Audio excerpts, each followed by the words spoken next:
I think that the absolute easiest way to scale is to create raving fans. Make sure that your product and your service is so good that people go talk about it. Make sure that you're preconditioning them from the get-go about leaving you reviews, making sure that they're doing testimonials, making sure that they're talking about you, kind of being able to stay conversation whenever they go out to dinner with their friends on Friday night.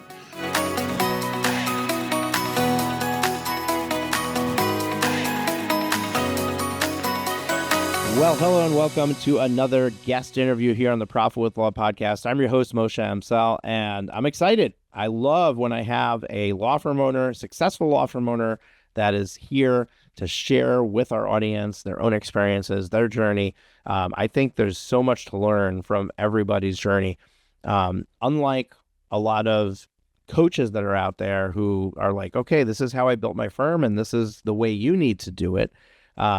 We believe that every business is different. Businesses are built in different ways, and you need to test. You need to try things. You need to try to do things differently, try something on, see if it works for you. So when we highlight somebody like this, when we bring somebody on the show who has achieved a level of success that you're trying to achieve, the ideas or the things that they've tried that they share become things that you can try, that you can potentially put into your firm and see if it works for you. So that's why I love these conversations, because there's so many ideas out there, and it takes the seed of the idea for you to take something and run with it and test it. Doesn't mean it's going to work for you. Just because it worked for somebody else doesn't mean it's going to work for you, but you'll never know unless you try it. So Josh Nelson is the CEO and owner of Nelson Elder Care Law, where he helps families protect their assets through legal, tax, and financial strategies. He holds a JD and a MA with focus in taxation, giving him deep expertise in asset protection and estate planning. Since founding the firm in 2014, it's served over 7,000 families. I almost cut 3,000 of them off for some reason. Josh is active in the community, has strong ties with the senior care industry, and was named vice chair of the elder law section of the State Bar of Georgia in 2024.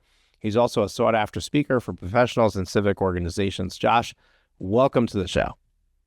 Thanks for having me. It's my absolute pleasure. So, Josh, real quick, just want to tee up an easy one for you. Tell us a little bit about how in the world did you get into law? How do you get into starting your own firm? What did your journey look like? And you started in 2014, so we're like 11 years into this.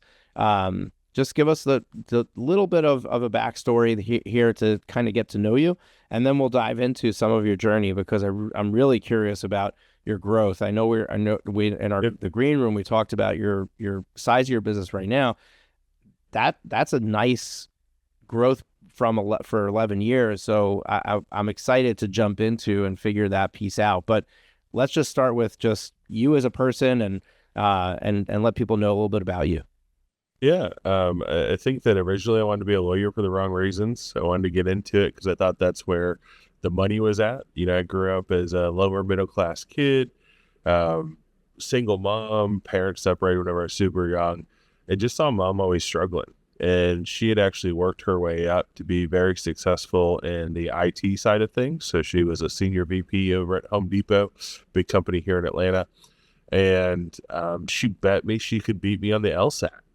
And I was super competitive. I was running a race team at the time. As I was going through undergrad, ended up taking the LSAT. She beat me by a couple points, and we decided we'd take it again. Both of us increased by 3 points. So she still beat me by 1 point. And we ended up going to law school together, which is kind of wild. So me and my mom went to law school at the same time. She worked in an elder law clinic at the law school, which is a little different than what we do as far as elder law now. It was really anybody over 55 that had needs, whether or not they'd been scammed, going through a divorce, problems with their HOA, whatever. And she felt called to really serve that part of the demographic that's quite a bit underserved. Most people on fixed incomes have troubles affording attorneys. And so she was passionate about that. I went off and did tax law and loved the money from that, but realized really quick that if you want to have that real happiness in life, it doesn't really tie to your paycheck. It's not your W-2 amount. she hooked me up with a client that she was working with that needed a lot of help. That was a P-51 pilot from back in World War II. And I love World War II aviation. Ended up being able to help that guy and his family quite a bit. They had some really bad advice before. And the rest is just downhill. Started working with mom, and here we are 11 years later, and thankful and honored to be able to help so many families.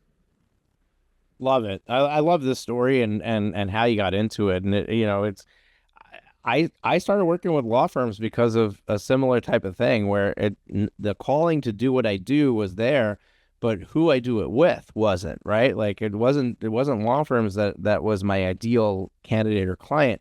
I was actually kind of trying to figure out, like, I know I need to focus on an industry, but what industry should that be? And through my association with Profit First Professionals, they introduced me to a law firm in Manhattan. They became a client. They introduced me to 4 more. And suddenly I realized 4 out of 5 had this problem with their finances. And I said, you know what? This is as good a place as any to put my stake in the ground and say, this is who I'm working with. That was back in 2018. We started this podcast, March of 2019. So, a similar way of just kind of like falling into the thing that you become passionate about. All right. So you met this P-51 pilot from World War II, helped him and his family out. How does that turn into deciding to start your own business? And think back to those early days when you first started, right? What was what's that? I was extremely well paid as a tax lawyer. I loved working for a nonprofit before I graduated, like the low income tax clinics. That was really, really fun. You get crazy amount of experience. But then whenever you go do it as a profession, you find out real quick that tax law is all about the money, and the only people that can really afford it are pretty large corporations. And what you go in and fight about doesn't really change people's lives. So like what I was doing is fighting over fuel tax, like which part of big rig fuel tax you pay in which states. Not the most exciting thing. I mean, you can get some wins, you can get paid well, but you don't feel fulfilled. And so I was really missing that direct working with clients. What we kind of think of today is taking the stress, that kind of like burden off of people's shoulders, with elder law specifically. And I think with a lot of types of direct to consumer law, you get to see just this burden lifted off of people. And, I know there's every coach out there tells you not to do it with your ego, but during the hard times, it's easy to focus on that, man. You have a bad day, you have an employee or a different client that's kind of running off the rails. Then you go sit with that family that's just in dire straits, and all of a sudden you can watch that burden lift from their stress. That keeps you going. I mean, I think that's the motivator, sort of like what you say with, whenever you find a niche that feels rewarding, you just got to dive into it. And so leaving that W-2, leaving that paycheck and that structure, thankfully I was in a spot where it wasn't as much of a risk as I think it is for some people. Some people are starting from scratch. They got very little savings. I was blessed to be able to have myself in a position where it wasn't a huge financial jump for me. And it just felt like it was the right move. It was the kind of thing where once you get that feeling, you can figure out how to make the money work. When you first set up shop, did you look at yourself as the attorney and build a support team around you, or did you go out and hire an attorney along with whatever else you needed to invest in for your business? I saw myself as the hustle market sell person. So business development, business lead. I really saw myself as the one that could generate the work and then hired people to be able to do the work rather than me jump straight into it.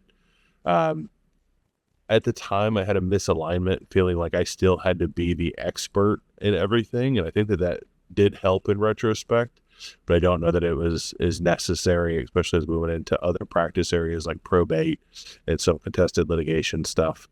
But especially at that original point in time, my first really 2 years were just becoming an expert in trusts, how trusts get taxed, how asset protection really works, not just how people say it works, but like if you ask 3 questions of how it kind of moves down, like why, then what happens to the asset, really making sure that we had an amazing product and then just going and figuring out how to make sure everybody was aware of it. Yeah, so I'm interested in both the client acquisition side as well as the staffing side, right? Um, tell us right now where you're at. Like what's the size of your business as far as your staff goes? Yeah. So, depending on how you count virtual people or remote people, we're I just under count them as 40 regular employees. people, right? They eat, they go Well, to the part-time bathroom, and they stuff. We, um, we have about 36 full-time employees and a couple part-time people that serve in all different kind of roles, from purely admin to attorneys to sales, marketing, leadership. It's definitely grown over the years, quite substantial, but it took us really the first 6, 7 years to kind of get up to that like 18, 20 number. And that was probably the hardest part, is figuring out who needed to be in what roles you just honestly can't afford if you're too small. So trying to bring in like a sales director to run a sales team whenever you're at a certain size just doesn't make sense, because the sales director you get at 150,000 just isn't the person you need. And so understanding those kind of growth spurts or those kind of like stair steps, I think is important.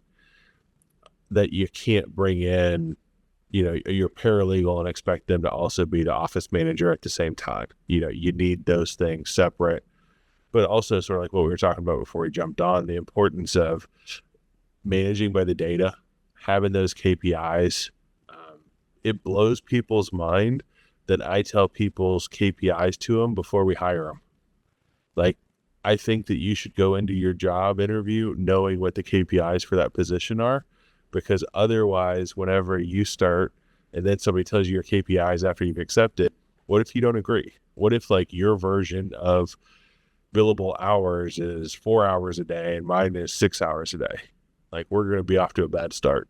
So Yeah, I think that's all really insightful and true. Like, and it's not just KPIs. Like, I'm a big fan of performance compensation, and I tell my clients all the time, like, when you bring somebody on, don't keep that a secret, right? Like, yeah, let them know how they can earn more money, because the whole idea is for it to motivate them to achieve a level beyond what you would consider acceptable or average, right? yeah, We want people to operate at the highest level, but if you want somebody to operate at the highest level, you got to pay them at the highest level. yeah. And there's this I think gap. variable comp is huge for that, especially as you're growing. I mean, the ability to bring people in and bring in the right people that are trying to grow with you so that they have that variable comp was huge, especially in the early days. So, really now it's changed a little bit. Some roles have different percentages, but really up until like COVID time or 2020, we ran about 30% variable comp on all roles, like where the total compensation that they could get paid was about 30% different. And that was huge. I mean, it really helps separate the people that want to help you grow versus the people that don't. Even for admin roles, it really helps shape the difference. Imagine if your front desk has a variable comp structure. Are they going to say, here's conference room A, would you like something to drink? Or are they going to say things like, you know, hey, Mr. Amsel, I'm so glad you came in today. You're going to meet with Doug, and he's going to help walk you through everything that you have questioned today to make sure that you have what you need to move forward. We so look forward to working with you. I'll go grab him. He'll be in here in just a second. Like, just something as small as that makes a world of difference. And I think it's hard to hold that standard without some kind of variable or performance pay. If somebody's just getting the same pay, whether or not they just hand a coffee or whether or not they chat somebody up, I think that they're just going to hand the coffee. Yeah, you and I agree on this. There's actually a firm owner that I met who's running a near $50 million law firm, and he and he felt very differently. He's like, "Look, I think that everybody it should operate or does operate at their peak level at the pay that they're at. Like, it doesn't make sense to me that somebody should operate differently based on how much they're getting paid. And we can agree to disagree, but I have a whole bunch of clients that are proof positive that money talks. And it's not just the money, right? It's because compensation comes in different forms and recognition comes in different forms. People get motivated for different reasons.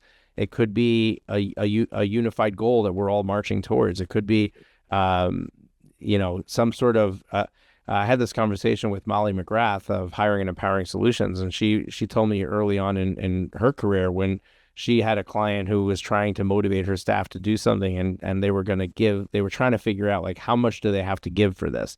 And I said, and she told them, she's like, why don't you sit down with them and ask them what they would want?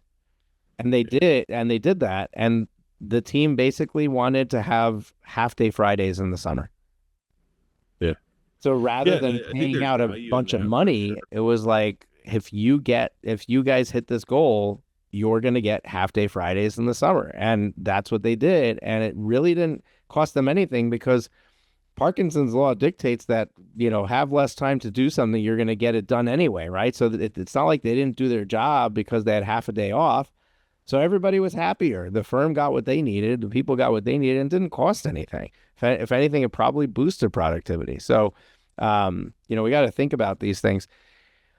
What I'm really interested in is I think you identified the hump of, like, when you got to 20 people, like, getting beyond that. Like, what was the challenge there, and how did you get to the next stage of growth? Bluntly, just realizing that I'm not a good leader. So I could go take a bunch of courses. I could read a bunch of books. I could follow John Maxwell or Michael Kalowitz or whomever, and I could figure out how to be a better leader. Or I could just go hire somebody that acts as a filter for me. And I found that kind of COO is a good filter that I think was probably the biggest step.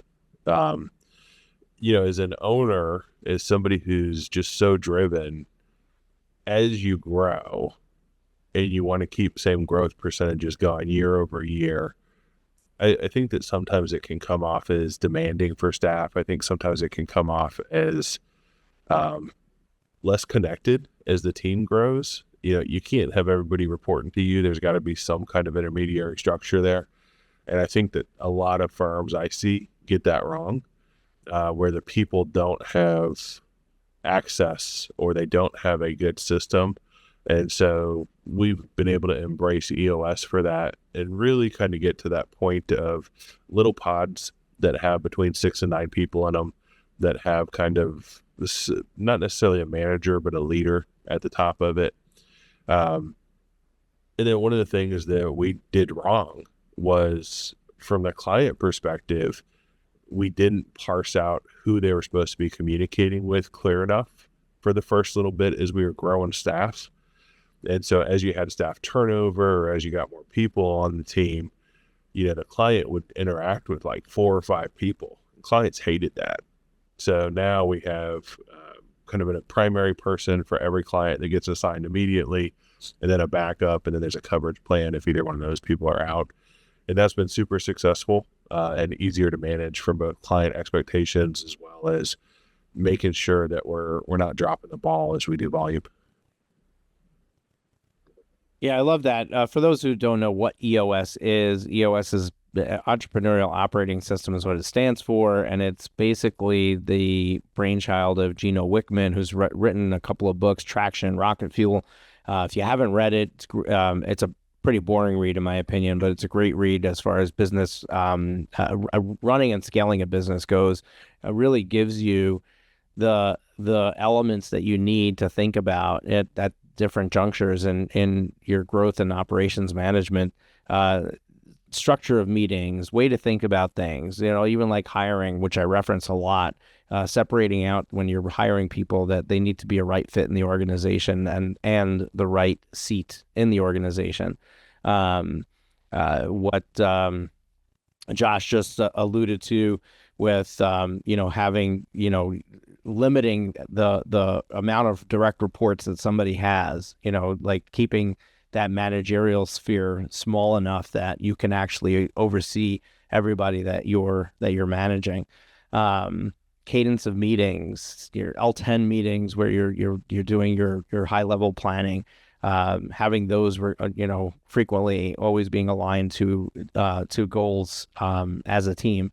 It just gives you a structure and a framework. Now, that being said, EOS is very much designed for 20, 25 people plus. A lot of businesses try to implement this at a smaller stage, and it becomes very diluted or muted, very ineffective for you. And that's where I actually, with our elite coaching clients, that's the program where I help solos grow beyond themselves and to go from solo to having another attorney on staff. We get them through that stage of a few $100,000 in revenue to $1 million plus in 12 months. With my elite clients, I share 2 books with them. One is called Clockwork by Mike Michalowicz. You referenced him before. And the other is Scalable by Ryan Deiss. Those 2 books, in my opinion, do a much better job of helping a smaller business owner create structure around their business that makes a lot more sense. Simplifying scorecards so you're not getting stuck on trying to figure out all these different KPIs to measure and things like that. But going back to your experience, Josh, your journey, we talked about the size of your business as far as people go. We talked about how you got from 20 to above 20 and the structure of the management of that. What about client acquisition? So many people struggle with, most law firm owners are focused on the marketing side, right? Like, I need more leads. I actually did a talk at our last event. We do a virtual conference, Law Firm Growth Summit. And at our last event, I did a talk on you don't need more leads. And the idea or premise of that was basically that I have seen with businesses of your size that there's so much opportunity for the sales team to convert better, for the sales cycle to do a better job of taking those leads and getting them to the sales conversation. That if we look for where the leaks are, we probably don't need more leads. We probably just need to solve that. That being said, at some point you need more leads, or at some point you need leads in the first place. Talk to me about client acquisition and how your thinking or view of it had to change as you grew. Because what's interesting, and before you start answering, I'm just going to put this, and people could probably relate to this at some level with something in their life. When you achieve a certain level of success, you look back, you're like, I cannot believe I struggled with that at that point, right? So when somebody who's got $4 million or $5 million of business coming in looks back and says, I can't believe that at $300,000 a year in business, I was trying to figure out, like, how in the world can I find the next client, right? Yeah. And now you're like, I'm trying to figure out how we can have 200 new clients a month instead of 150.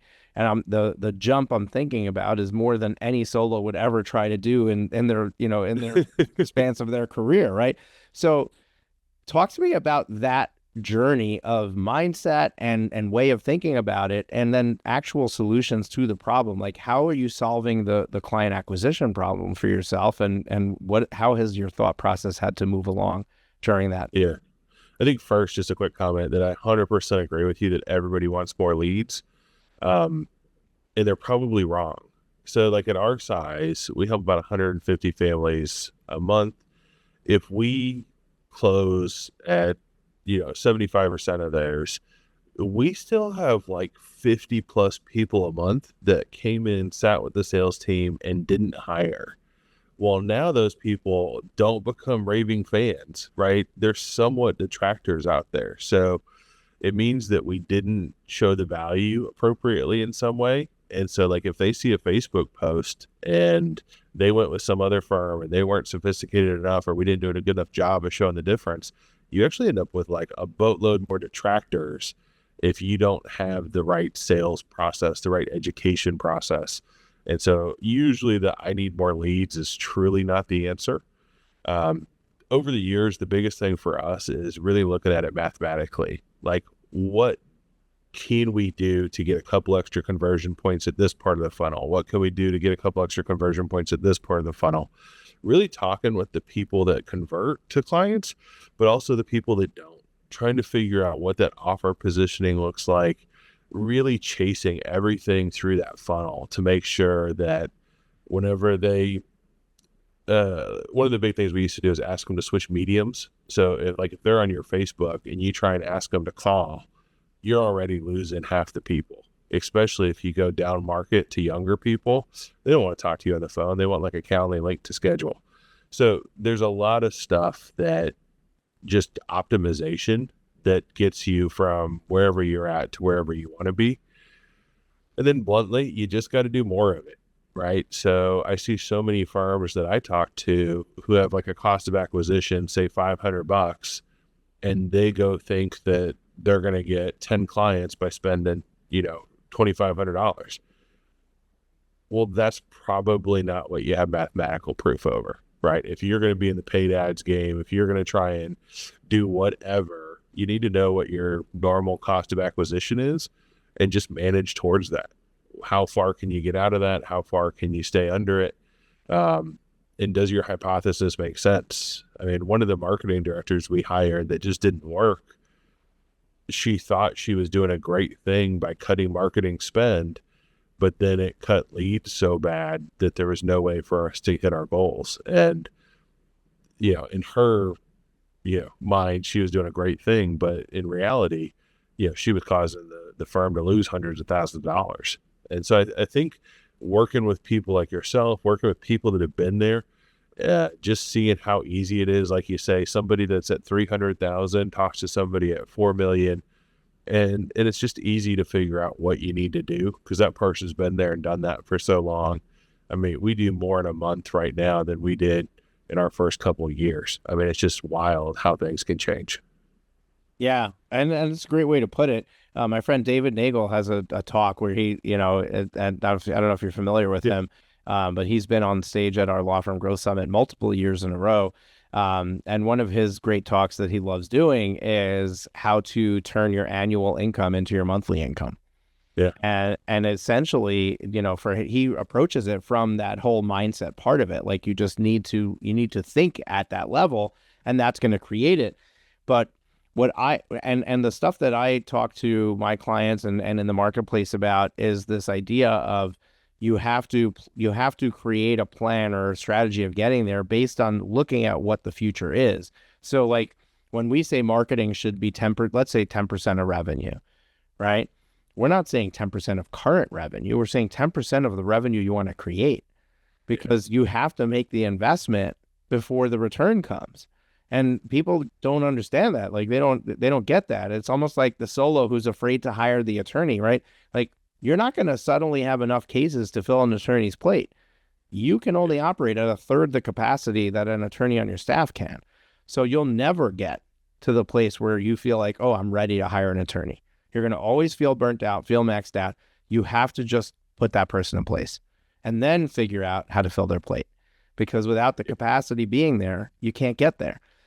Same thing with marketing. So it's not just knowing your numbers, but it's also understanding that to achieve what I want to achieve, it's going to take me changing the way that I think about this. And then, I mean, the story you share with your marketing person, what's interesting is that she or he probably just cut the budget for the sake of cutting the budget.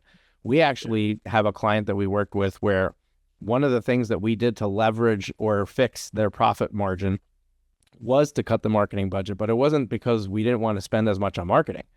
It was because they weren't paying attention to the results of each campaign, each channel. And when we dove in, we found they were spending $40,000 a month on Google Ads, and only $6,000 one campaign was actually having a return on ad spend of 3 or more. And everything else was like 1 and change. And they were losing money on those cases that were coming in. So the first thing we did was like, all right, cut the rest of the campaigns. Let's shave $25,000, $30,000 to spend. And the sales team is like up in arms, like, oh no, all our leads are going to go away. And I was like, no. That the data is telling us that this money is not actually bringing you a lot of leads, right? Like nothing's going to happen. And of course, the data was correct. We were right. And, they realized very quickly that this didn't affect them at all.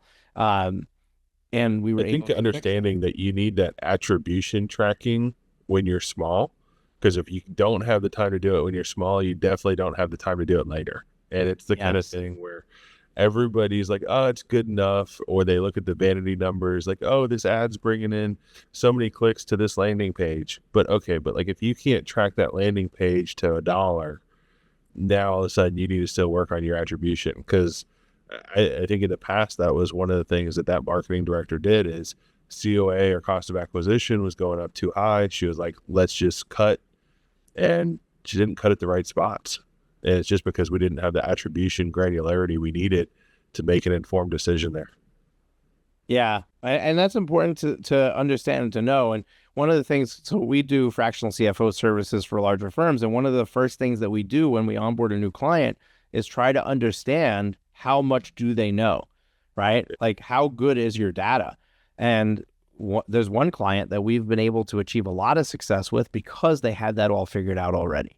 They had the attribution in place. There was just nobody monitoring it, but they had it there, right? And recently they launched a brand new pay-per-click campaign, $30,000 a month in spend, and the attribution was broken. Nobody tested it before it started. And it was only about 3 months in where I was like, wait, the numbers on this don't make sense. We need to cut this immediately. And all of a sudden the marketing agency got on and said, why our numbers are so different? Like we're presenting you 250 leads a month and you've got 60. I said, okay, well, what's going on here? We finally figured out that there was a call rail number that was not mapped properly. And, so the calls were coming in, we were getting the leads, but it just wasn't being attributed to their campaign. So really their campaign was making money, but it looked like it. Well, I think sometimes it's scary. It could be a wrong call rail, or it could be a web form that's shooting something off to where nobody's handling it like in timely enough. We know enough to know that we got to handle these leads as soon as they're hot. They cool off and your conversion rate on them drops. So like we've had in the past where a third-party vendor is using the wrong phone number on ads, and without the right attribution, you're not going to see that. I mean, you're going to be looking at something on why it's not performing, and then you can kind of go through and check harder. But if you have a third-party vendor and they're just pushing ads out, a lot of times you trust them. You aren't double checking, is the phone number right? Is that going to the right web form? Stuff like that, especially as you scale.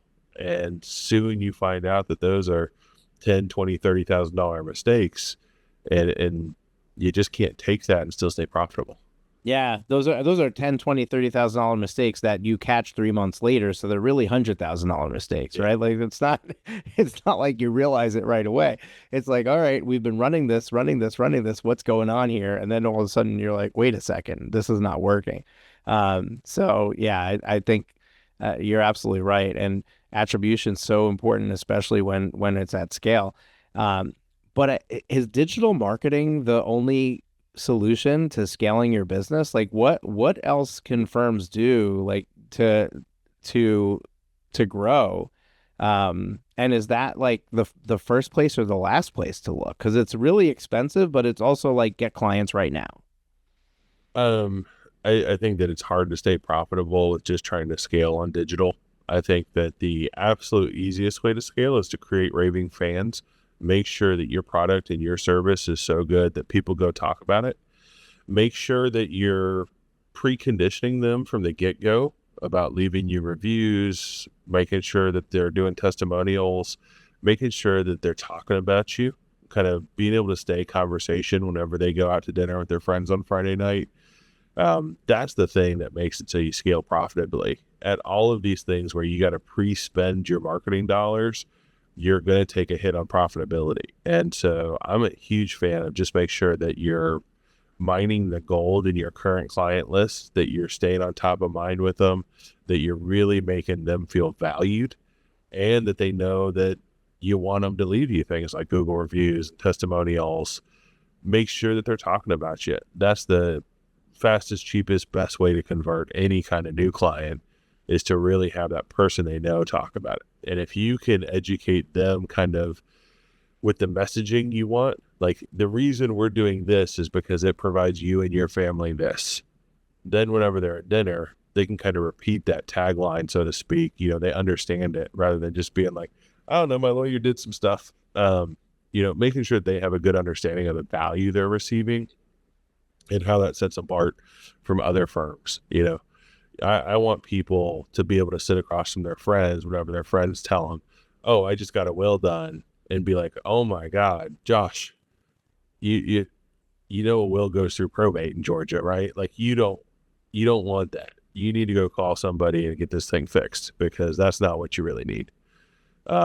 And if you care enough about your clients and they care enough about you and they care enough about those people that they're with to, I think, have those conversations. Yeah. So let me ask you on that note, like give me some examples of what your team is doing to communicate with past clients to stay front and center, to stay on their mind. Like, what are some of the things that you're doing specifically to outreach to past clients? Yeah, I think one of the things that people forget about is you just have to be there. And so doing different virtual events every quarter gives you an opportunity to be in their inbox with something new and exciting. I love e-newsletters, but sometimes it's just calling them up and seeing how they're doing. Whenever they come through some kind of anniversary, whenever it's something that might be new for them, sending them a little message. We use a really cool, I don't know the name of it, but it's you can leave a voicemail without ever ringing. So like you can hit your clients like voicemails without actually like going through their phone. So you can leave them like message reminders and stuff like that of cool things that are coming up. Most phones now are going to turn that into like a text message or like, kind of that text voicemail thing. And we found that that's super helpful to get like quick law changes out or help people understand how it affects them. If there's something where the news is talking about Medicaid getting taken away, we want to make sure our clients know that that's a different type of Medicaid than what they have or what we do. And so they shouldn't be anxious about it. If there's a news story about somebody who's, deed got taken by scammers, we want them to know that they're protected with the way that theirs does, or, kind of just those updates, but also working with community partners, bringing them in to do information. Think about your car insurance even. There's a lot of car insurance brokers that'd be happy to talk to your client list about how to examine their policy. Most people, even sophisticated people, don't understand what all the different options for car insurance are. And so setting that person up in a way that is educational, non-selling. Uninsured motorists is huge, like in our state. And a lot of people don't have it because they just don't understand what it really does. Little things like that, being able to explain why one policy might be a couple bucks more than another, but at a world of value difference is something that our clients really key into. Understanding like for caregivers, what options are available? How do you give them kind of a refresher course of, okay, you did your plan a couple of years ago. Here's the things to look out for mom and dad. Here's the thing to look out for your spouse. Here's how to start some of those conversations. Those things we just drop out there as messages. I love that. I love all of that. That's really incredible. There's a financial services company here local to me. They do primarily insurance, but they also do wealth planning, stuff like that. And what they do is like when all the kids are off from school, they rent out one of these like indoor amusement park things or whatever. They rent the whole place out and they basically invite their entire client base, bring your families for a day of fun on us. And it's just a way to just have them know that, like that you're the one who sponsored that. Right. And I mean, you get FaceTime with past clients. There's no other reason that they would be in the same room as you again. Unless you create that opportunity, and there's nothing like just having that experience, and you can double down by giving them something there, so they're getting something as a deliverable, a gift or something.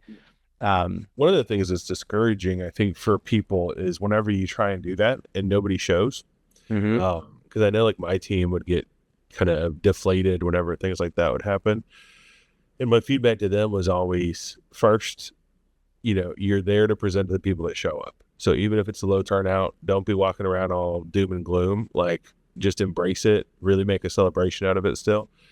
But don't forget that if you promote it and you're hitting their inbox every week leading up to that thing for 4 to 6 weeks, you already got that. You already got what you really wanted out of it. You're top of mind. And so just because that Saturday or that day, whatever, the people couldn't make it out, doesn't mean that you didn't accomplish what you wanted. I think that's one of the things that's hard sometimes with those kind of like branding, marketing type things is understanding, yeah, your direct attribution of that to new clients is going to be zero, but it's not, especially as you grow. Once you get past that $4 or $5 million thing, you're back into doing some branding like that. Um, does that make sense for a firm that's under $1 million? I think so. It's just a scale, right? You don't have thousands of people showing up. We had like a really good experience with inflatable movie screens. So you can rent these like inflatable movie screens and put it in like make your an office outdoor park. theater. Yeah. And then just let people come chill out, put some movies up there on a projector, have some ice cream, some hot dogs, stuff like that. It's been extremely helpful. And what I like about that is it gets people talking, right? It gets people posted on Facebook that they came to your thing. It gets people out there talking about those. Now, we don't do it as well as some other firms. There's a guy up in Philly that's just crushing it. Sorry, Pittsburgh, not Philly. And he's just crushing it right now on that like client level where, he's taking people out to baseball games. He's taking them out to like, little riverboat cruises and stuff like that. And he's having a heck of an ROI on that just because he's really getting them to share that stuff on social media. And especially for older clients that maybe wouldn't do the box seats or the seats at the, Pirates game that have, food and drinks with it. It's a little bit of elegance, a little bit of luxury that they may not treat themselves to, that he's doing really well with. We just haven't implemented that level yet. Yeah, and I think if you're ever like, I don't know if people are going to show up to this, make it about somebody else. So like if you're doing a family event, call it Grandparents' Day and tell everybody to bring your older folk with you and let them hang out with their grandchildren and have a ton of fun. And all of a sudden it's not like, oh, I got to take my kids to this thing. It's like an opportunity for me to bring my parents and my kids. They spend time together. They might meet some other older folk who they'll get along with and, and make friends with. It changes the dynamic of why I'm going. And I think that, I think sometimes we just have to give them a reason to go. I think kind of circling back even to your team, remember that if you're doing stuff for your team, incorporating their spouse or their kids, and then also highlighting them in front of their spouse and their kids is super helpful. So John Ruhlin, who passed away, that wrote Giftology, has like a great book about how to make sure that you're really making people feel honored in front of their family, but then also how that helps you with retention for staff. And so like if you're doing even like a staff sponsored event where you're bringing their kids or their spouses out, do some awards, call them out, call out their department and give a couple shout outs of, why Moshe is like the guy who's just crushing it for ABC on that team, and then in front of your spouse, all of a sudden you feel that pride, you feel that good thing. And then your spouse is also feeling good about what you're doing at work. So maybe if you have a bad day at work and you're coming and complaining a little bit, your spouse is like, Josh doesn't seem too bad. Remember, whatever, blah, blah, blah. Like there's definitely some longer plays in there. Yeah. Love it. Love it. We can go on all day and talk about all these different things, but we're just about out of time. So really appreciate Josh you coming here. Folks, if you know of anybody in the state of Georgia who might be in need of an elder law attorney, Josh Nelson is your guy, or his firm. He's not going to be the one handling the case for you, but definitely, I really appreciate him just coming here on the podcast, sharing some of his journey so that you can gain from it. Just keep him in your back pocket, right? Like if you're ever, and I'm going to throw this out there, Josh. I don't know if you're okay with it. I'm just going to throw it out there. If somebody's building an estate planning firm or any consumer facing law firm and wants to just kind of like, share with you some of the challenges they're having and get your input. Yeah. I don't know if that's something you're open to, but if you are, we can share contact info. And I'm a huge fan of the idea that like the rising tides raise all ships. The more education we do, the better we help our clients. Like as a total lawyer conglomerate, the better everybody is. People are scared to come to attorneys. We got to change that image. So happy to help in any way I can. Awesome. Appreciate you being here. So when I wrap up an episode, I like to leave you with two final things. One, parting piece of advice or wisdom for our audience. Number two, how can somebody get in touch with you if they want to refer somebody to you? Where do they go? What do they do to take that next step? Folks, anything that we share right now is going to be in the show notes, so you don't have to stop on the side of the highway and write this down. You can keep driving if that's what you're doing while listening, but the show notes are always in the description of the podcast episode, in the podcast player you're using, or in the YouTube description. And if you're watching on YouTube, or you can go to our website, profitwithlaw.com. Every episode with the show notes is there as well. Josh. I think the biggest thing is quickly take your service and get the right policies and procedures around it so that it can happen in your sleep, that it happens without you being involved. So then you can go and work on making sure everybody knows about it.